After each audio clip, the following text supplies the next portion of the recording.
Small town, big dreams, that's what football can do.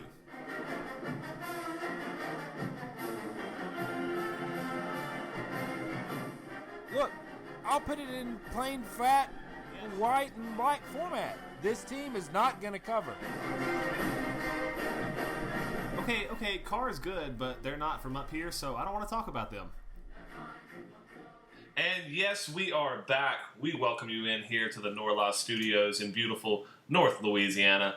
My name is JD, and we are ready for another football season. 2019 is upon us. It's been a long off season, but I, for one, am ready to go. And let me say, as I record on this beautiful Labor Day weekend, on this beautiful sunny day in the Norla, I'm so happy to have you with us today. We're going to talk about the season. We're going to talk about everything that we're excited for. And I'm just excited to take you on this journey with me and my guest. As you know from last season, I like to bring in a guest because nobody wants to hear me gas bag for an hour. So I brought in a guest today. He's very knowledgeable, very passionate about Norla sports.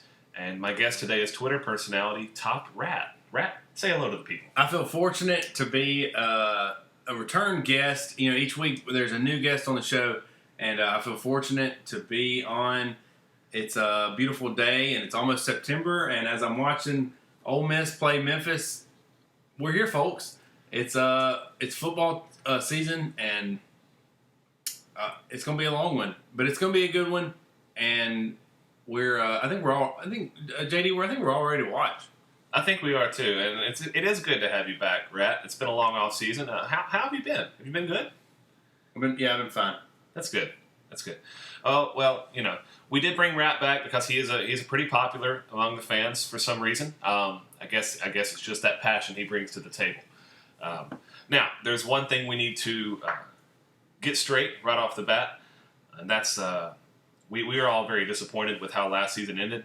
Yeah, one thing we want to talk about is this year, but we also, at least briefly, want to touch on the conclusion to the finale, the ending to the 2008, the last year's football season. 2018 was going great. It was we had a good direction on things. Lots of Norla teams went pretty deep in the playoffs, and we had 3 in the Dome, and then we had West Monroe in the Dome, who was a 12.5-point favorite, ended up losing to Zachary. We had Sterlington representing 3A as I think about a 4-point favorite, and they lost to Eunice. And we also had Oak Grove, who went in as an underdog, and they finished as an underdog as they lost to Kentwood.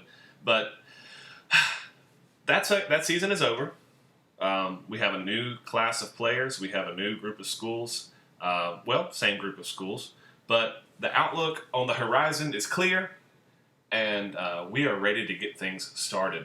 Rat, will you be helping me out with Game of the Week this year? The beautiful thing about this year is no matter who you are, guys, whether you're a big powerhouse, hey guys, you got a lot of students, you're a 5A school, and you traditionally are a power, you go to the 3rd or 4th or 5th round of the playoffs, or if we're lucky to even make the playoffs, it doesn't even matter because the season hasn't even started yet. But yes, I will be helping with the Game of the Week. That's right. The season has not started. We are fresh, about 12 hours fresh from the latest batch of jamborees, which we're not going to talk about because they don't really count. You got your JV out there playing against another JV and all this kind of stuff. But playoffs are important, but it all starts in week 1. And we went to Twitter. We posted a poll. It got some votes, but we have a lot of followers, and many of you aren't voting on these polls. So if you don't like where we're doing Game of the Week, you should vote when we put up a poll. But we did put up a poll recently, and the votes came in, and the winner is going to be a Sinla-Norla matchup in Farmerville. Next Friday night, we will be in Farmerville to watch the Fighting Farmers of Union Parish take on the Manny Tigers. Traditional power, the Manny Tigers are going to be heading up to Farmerville. Union has a strong bunch. Spatafora has traditionally been the coach has this team ready to play. And Manny is, year in, year out, this team makes a playoff run, and I think Union knows that. Devontae Dismuke, he probably runs a 4.45, 4.40, and they all bring some serious speed to the offense. But what I like most about Farmville is Jack Monk. Yes, the offensive tackle. Also, he has good feet, but he leads the team. And Manny, I don't think they have a chance. Well, it should be a good game. And I think one thing to look for in that game is the fact that Manny just got turf. Yeah, Manny just got turf. So will they be able to adjust to the grass fields, the sometimes soggy conditions in Farmerville? And I think that will really give the Farmers a fighting Farmer chance to defend their home field in Week 1 in what should be a fun season for them. But we have a lot of, we'll talk about that more after the game. Lines will come out for entertainment purposes at some point this weekend. I've been a little behind on that.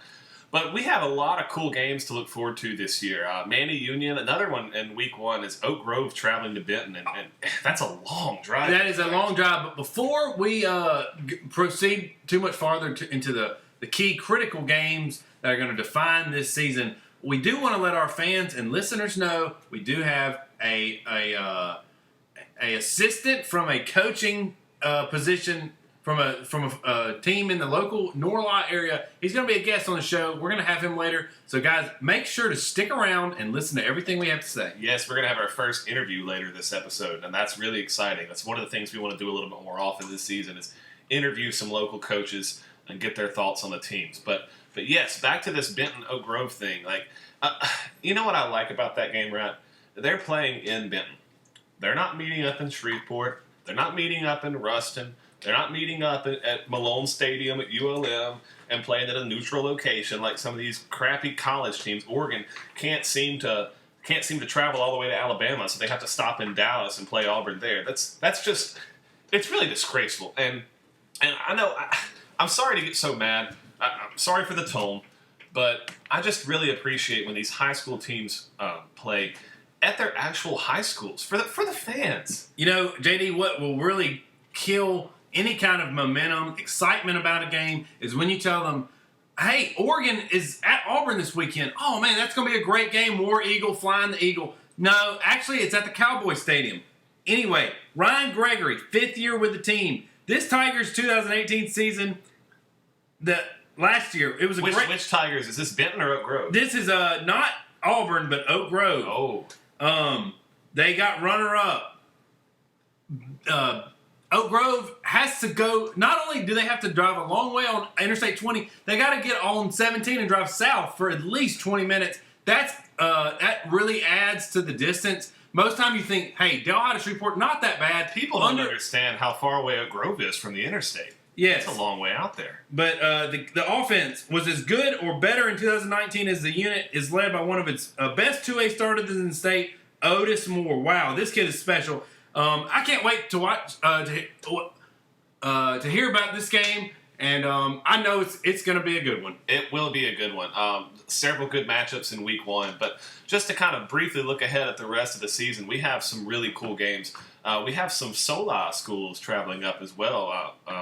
We have Week 6. Edna Carr is coming to Wasman, and Week 2, University High is coming to Neville. Both of those games should be barn burners. That's going to be a lot of fun. Evangel playing at Bastrop, playing at West Monroe. West Monroe leading the state, playing at Longview at one point. That's going to be a lot of fun. There's so much to be excited for this year. Another one, it's I don't know. Like, these games are a lot of fun. Wasman, Week 6 is going to be hosting Carr. I mentioned that. What do you think about that game? Wasman, yes, this team is really a. I think they had a very successful season in 2018, even though they went 6-7. But hey, they won their first round playoff game. Big addition to Wasman this year. They've got some kids that left the program, and they also got kids that went up in a grade. They had many 8th, 9th, and 10th and 11th graders that are now in the 9th, 10th, and 11th and 12th grade. But their biggest addition is coordinator A.J. Burnett coming over from the Bastrop, not Prairie View, but the high school, the one Brad Bradshaw built the Bastrop Rams. And I thought he did really well there. It's a shame they had to let him go for financial reasons in Morehouse Parish, but now he is at Wasman, and do you think he'll be a big addition to that team? I think he is a great coordinator. Defensive end Eddie Staten. He's 208 pounds, and this guy's flexible. Jameer Washington rotates defensive tackle, but he also does defensive end. He's 220 pounds. Whoa. I mean, what do you think about the offense, though? Isn't Burnett doing isn't he the offensive coordinator there for Wasman? He's a coordinator for Wasman. Yes. But this magazine, it doesn't say which side of the ball, but that's regardless. He was the head coach at Bastrop last year, and week 6, that's Carr in week 6, but Bastrop is going to Wasman. I believe it's week 1. That's going to be a big matchup, and I can't wait to watch week 1. But also week 6 is Carr's a really good team, and I think they're in 4A. Isn't that right, JD? I believe they are. They are the defending 4A state champions. Actually, will be traveling up to Norla. But yeah, what you said about Bastrop is interesting. That's a cool storyline for week 1. You have a coach who's let go by a team because of financial distress in the parish. It'll be interesting to see if he brings a chip on his shoulder into that game against his former team. Yeah, it will be interesting. Yes. Now, we're going to pause for an ad break, but when we come back, we will have offensive assistant coach TJ Murphy from West Ouachita. We're going to ask him some questions about West Ouachita's move to 5A. Stick around after this ad break. We'll be right back.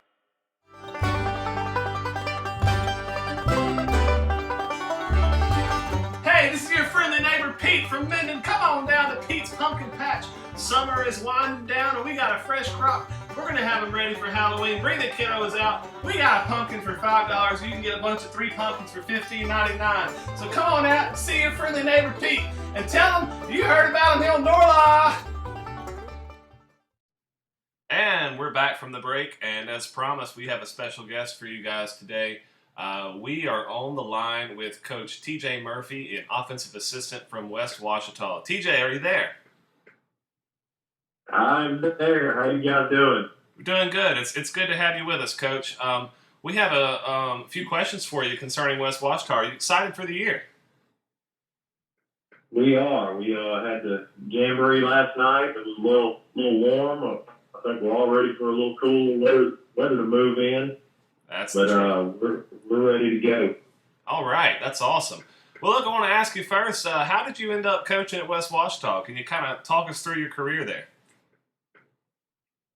Well, I actually was a student at West Ouachita. Went to school there, high school. I played football, baseball there. My dad, it's crazy how it happened. I lived in Franklin Parish. Had family over this way. When a job come open, my dad took the job, so I moved over and went to high school there. Actually met my wife in high school there. When I graduated college, I worked a year in corporate scene, and I hated sitting in a cubicle all day. A job come open, and applied, and I got it. A football and baseball position out there for a coach I played for, Chris Thomas. He's the athletic director, and I've been there ever since. A true small town love story. I love hearing about that kind of stuff. Yeah, that's good. That's a good story. I like that. So the question on everybody's mind, Coach Murphy, is West Ouachita is moving up into 5A for the first time this year, and that's going to be a pretty strong district. What are your thoughts on that? We get this question more than any other question. If I'm around town or just certain people asking, our coach comes in and says everybody's always asking that. But I think we're going to surprise some people. We got some established facts, and we averaged over 6 yards a carry last season, and playing some stout 4A talent. And we already had Rustin on that schedule, so I think we're gonna surprise some people. Exactly. We obviously won't have the depth some of these teams do, and but we've got some guys that are in shape and we're ready to go. And I think we're gonna surprise some people out there. Exactly. Yeah, that's a great point. The other thing that's new in the West Washita area is Chiefs Hideaway is back. It's reopened and it's really going to give it it's open again. So have you had a chance to? It was okay. What's Chiefs Hideaway? Yeah, have you had a chance to eat there yet? Oh, I have not had a chance, but a few of our coaches went. I was getting some work done. They went over there for lunch, and those lunch plates they got, and then they open on the weekends. It's been people running it, and it is some good food. Yes, I'm glad to see it's back. You know, the fishing hook gave it a good run. But when I was in high school, I heard about Chiefs Hideaway. And I'm glad it's back. I'm glad to see it's back in the Calhoun area. I love Calhoun. Yeah, actually, I ate at Chiefs Hideaway years ago when it was originally open, and I did hear that it was coming back, and that's pretty exciting. Looking forward to that. But yeah. So, anyways, back to the football. You guys' schedule opens up with some smaller schools. Well, not really. Bolton's 4A, right? You start with Bolton and. Right. How do you feel about the shift from your non-district schedule to your district schedule later on in the season?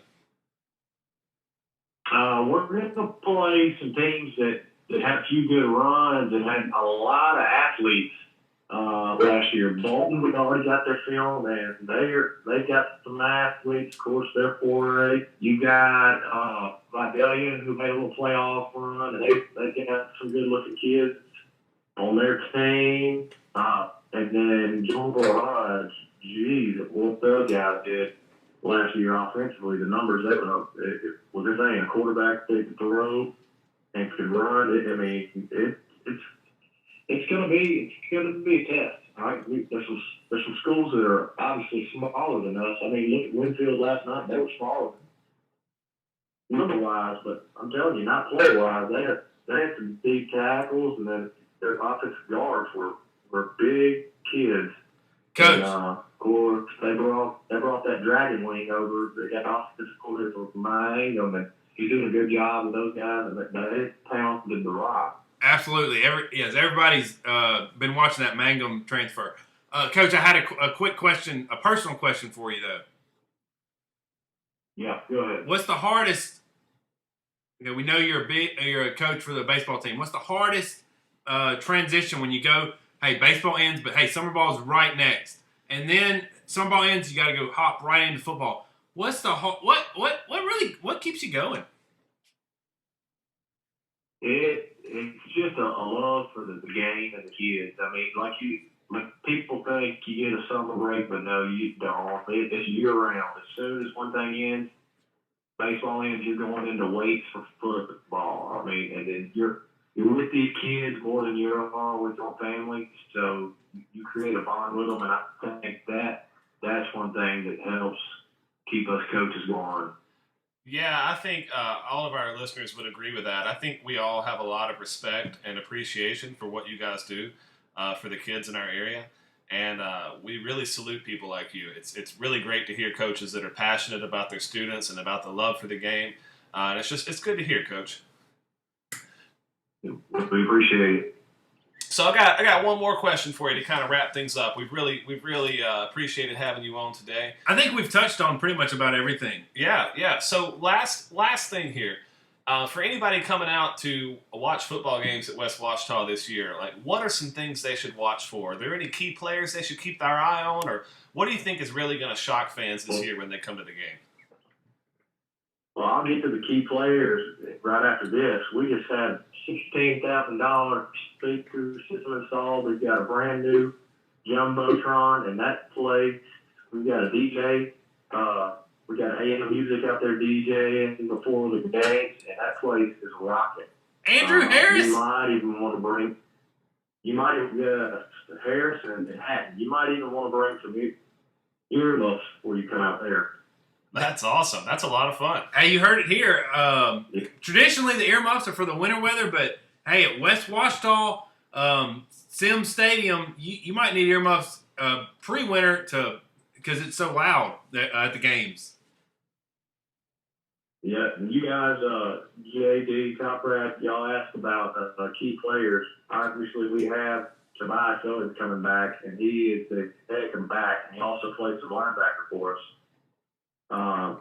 He's shifty on his feet, but he can lower his pads and show us some aggressiveness too. And on the defensive side, you've got a basketball kid come over. He was only playing basketball. Now he come off the football team his senior year, Reed Orlando, and Orlando, he's coming on quick. He's catching on their coverages. And you've got another safety, a big kid, also a basketball player, dual sport guy, Cole Moore. Those guys are key on defense, and they also play some receivers. They're taller guys, rangy, they can jump, and they can run. So they'll help us out big. Well, we're definitely going to keep our eyes peeled for those players. Yeah. Well, Coach, thank you so much for being on with us. Our very first coach's interview on Norla. And we wish you a lot of luck this season, and we'll hope to probably catch in some games from the Chiefs this year. Thank you, guys. Appreciate what y'all are doing. All right, yeah. Good luck this year.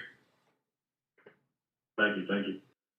All right, that was Coach T.J. Murphy from West Washita. Everybody get out there and watch some of those games. It sounds like a really fun environment down in Katyville. Yeah, that was our first interview on the podcast, but I thought that was a great interview. We set it up well. It was fun. We had some great questions. I thought it was a real healthy back and forth, and it's good to give coaches a spotlight. And I really like what we're doing for the area. I think we did our part today. I thought that was really good. I think it's good to highlight some of those players from teams in our area, like West Washita. And if you're a coach and you're listening to this and you want to be on the podcast, give us a call. We'd love to highlight your program. It's something that we want to do this year. It's a lot of fun for us. And Rat, you have any thoughts about that as well? Like, would you be open to having more coaches on the show? Yeah, we can do a whole podcast with nothing but coaches, just rapid fire questions. We can have more than one. We can have one. We can have two. We can have more than two coaches. It's all about the questions and what we ask. And also, we don't just take anybody.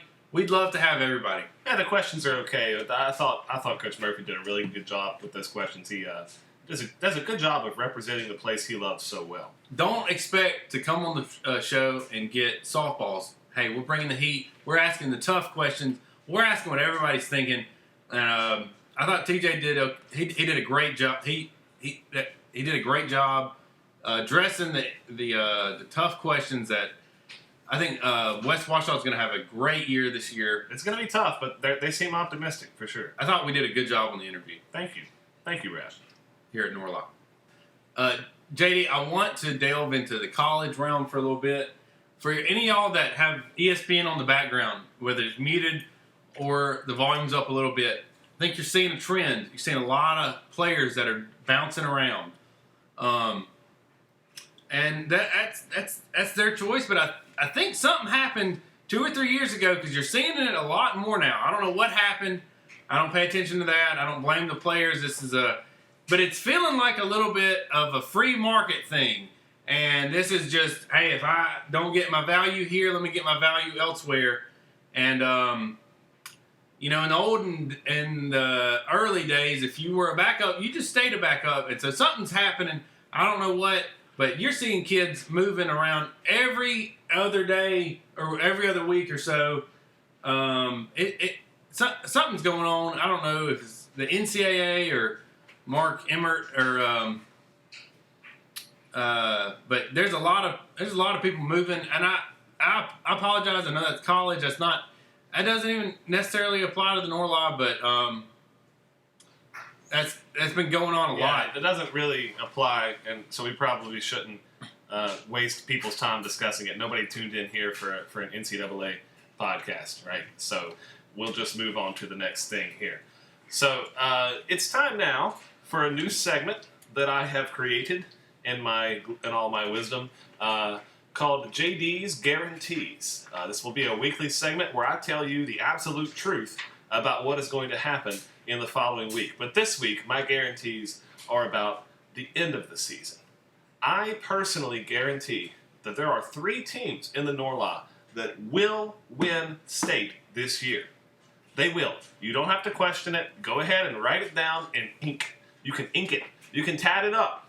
because they will win state. We have 3 Norla teams who are going to represent us well. We have one from 1A, we have one from 4A, and we have one from 5A. Rat, would you like to know JD's guarantees?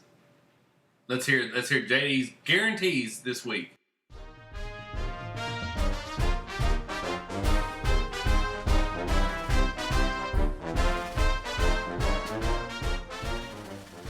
All right, we're going to start with a small school from Ouachita Parish. They compete in the select playoffs, so it will not be very hard for them to win state, but they are a high-flying, powerful offense this year, and that is the Ouachita Christian Eagles. And the Christian Eagles are going to win state this year. They're going to run all over the place, they're going to upset people, and they are going to go to the Dome, and they're going to win. So any fans of the Christian Eagles, that is your first JD's guarantee.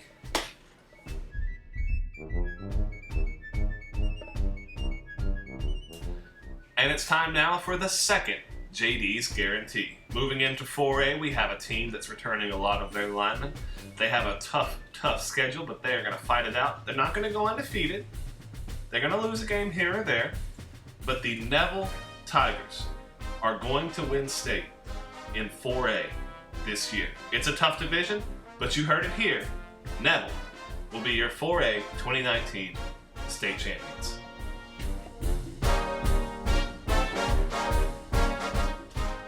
And now, finally, for JD's guarantee number 3.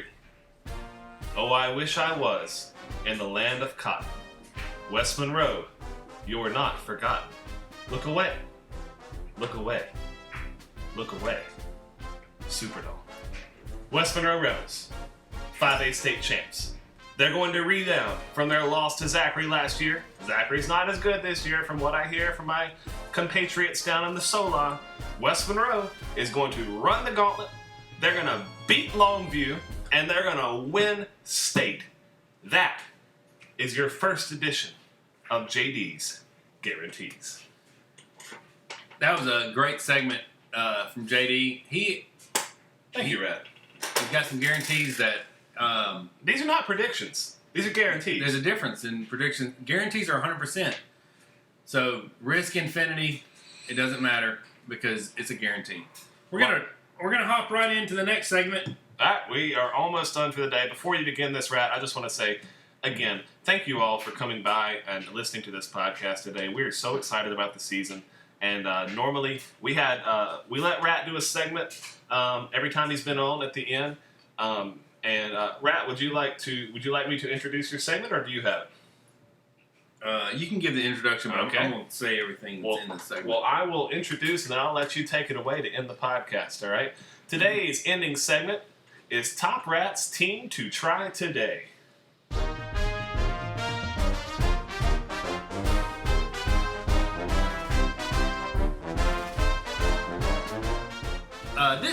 This segment's team to try today is going to be the Delhi Charter Gators. They're going to be led by the first-year head coach, Jeremy Foote. He's a Law Tech graduate or attendant, and I believe he went to Delhi Charter. He's at least from the Delhi area, so his roots are going to be primed for the Delhi community, and he's going to be leading that team for the first time in the program's history. He's replacing Brett Rayleigh. Coach Rayleigh has done a great job with the program over 13 seasons. That's more than a decade. The Gators went 4-7 in 2018 and lost in the first round of the playoffs. The Gators returned 7. That's right. More than half of one side of the ball's key starters will start on both sides of the ball in 2019. Two-way player Marcel Creer. He runs a 4.740. Hayden Arledge, he could be a relative of the great Jerry Arledge. James Thomas could be related to Mitch Thomas, but James Thomas runs a 4.840. Also, DeMontrell Williams. He's a running back, but hey guys, he's not just sitting on the bench whenever the offense gets off the field. He also can play linebacker. But yes, James Thomas will be counted on to have a great year, He'll be counted on to have great years as well as lead a very young squad. What? Did you just pick Delhi Charter because you used to live? You just read this straight out of this preview magazine you bought at the gas station. And that's going to be Top Rat's team to try today. I don't know why we do these segments.